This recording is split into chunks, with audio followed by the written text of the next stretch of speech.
Hey guys, story time. We're about to be back. I want to start doing little story times because I don't have anyone to tell me life stories to. I mean, nobody that but y'all are, so let's do this. Okay, so Virginia Beach. We're gonna go way back to, how old was I? 16. We're going to start these story times young. I have a whole bunch of them. I get myself into some, maybe, I don't even think it's just me. I feel like everyone gets themselves into situations.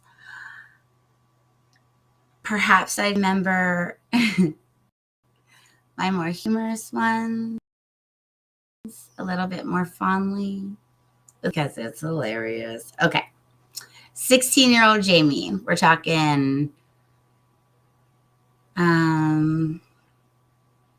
it's definitely after 9/11.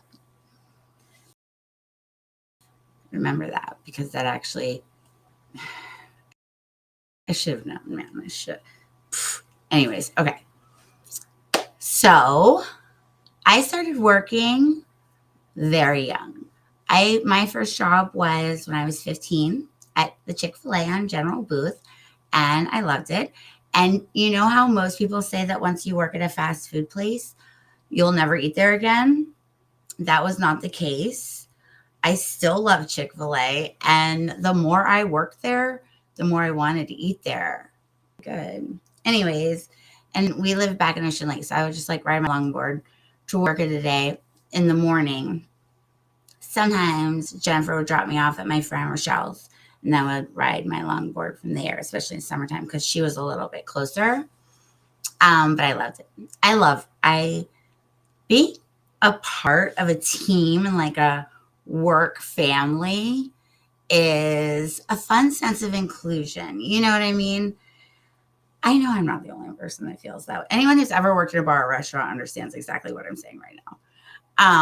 But anyways, so I started working really young. And, maybe I was 17 when I don't remember if this was before or after. It was before I started working at Claire's. So I was probably 16.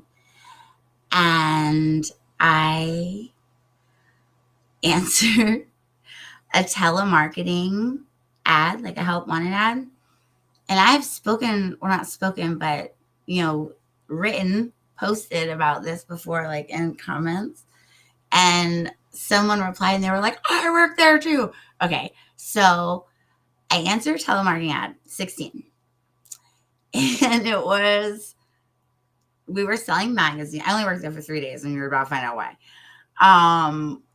We were selling magazines. I was not good at it because those people didn't need those magazines. Like, I can't. It's ridiculous. Like, why? Anyway, whatever. Anyways, I'm not good at jobs that I can't get behind. But that wasn't why I didn't continue to work there. Because it was actually good because it was nighttime work and I went, I was still in high school. So I was in school during the day. And this ended at like midnight. So I could, get a couple hours of sleep and then wake up and go to school. Which is probably explains why I didn't attend school very much. But anyways, so this was a telemarketing place selling magazines. And if you live in Virginia Beach, it was on the other side of Mount Trashmore. And when I say the other side, I grew up at the beach. So it was on like the Princess Anne side, like across the way. And it was like in the very back. And you would go in. It was just like a little telemarketing place. 14 years ago, they did not have robots doing telemarketing then. It's probably good they do now. And also, a 16-year-old should have probably never been hired to be a telemarketer to begin with because there's not enough life experience at 16. Anyways, so I started working there. I sold nothing. I didn't sell one magazine subscription. Also, people were really angry with telemarketers back then, as we still are today, because who wants to be called during their dinner with their family talking about, what? No, we don't need a magazine. Well, especially today. I mean, I don't even read magazines anymore. We have little pocket robots, right? But it was my third day, and back then, it was not like no. Okay. So the computers that we were working on at the telemarketing situation were not like the computers we have at home. These computers didn't have color. I mean, they didn't need color. I think they were computers just meant for telemarketing. I'm pretty sure. They still had a full keyboard, and there was like a couple other buttons over here. So I'm not like going back like, oh, back in my day, computers didn't have color. No, that's not what I'm saying. What I'm saying is these computers particularly were minimally functional to the point where they didn't need color. It was just like the black and like halfway white, green, cream, whatever text on the thing, right? Telemarketing, old school telemarketing. This was probably many years. I would think at least 10 before Michael Scott was ever a telemarketer. I think that, if you ever watched The Office, but like earlier. Okay. Oh my goodness, this is exactly like that too. Like, because when you quit, there's like, okay, bye. It's exactly like that. That was so accurate. Third day. This is how it worked. You're sitting at the thing, and you're sitting at your computer, and you have the little ear whatever headset, and then you have your keyboard, right? The keyboard has buttons over here. If you ever sell anything, I did not never use those buttons. And then you have like 2 buttons over here. Only thing the computer does is you hit the button and it starts calling. It doesn't tell you, like, you don't dial. Like, it wasn't like that. It was just like, okay, you're about to be on in whatever, a couple seconds. And within those couple seconds, a name would pop up on the screen. And you would have to ask for Mr. or Mrs. May I please speak to Mr. or Mrs. whatever, owner of the home, usually. Well, I was 16. And the name popped up, Jesus.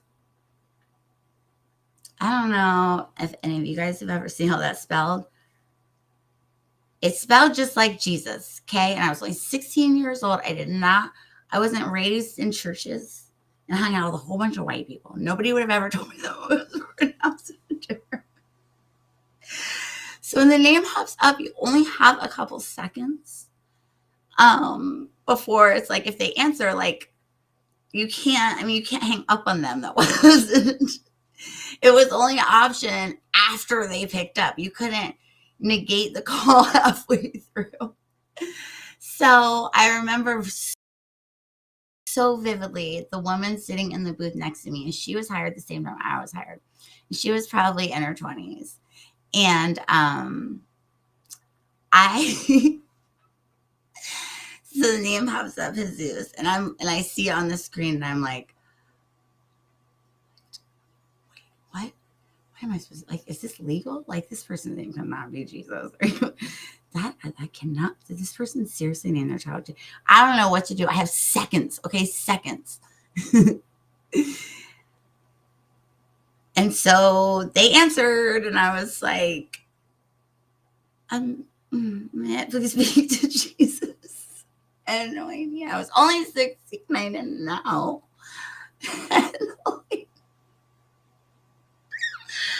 The woman next to me,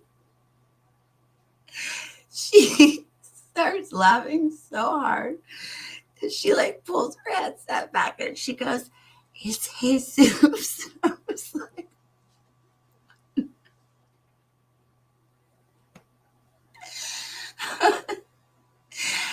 and she was laughing so hard that she had to end the call. I don't even know if she was about to make this. But I was so, the person answered, and I had already asked for Jesus. I didn't know. And I swear, for a split second, I thought this cannot be illegal. Like, you can't legal, like, that seems, I feel like there are rules, laws. I know that you can't put symbols in your child's name,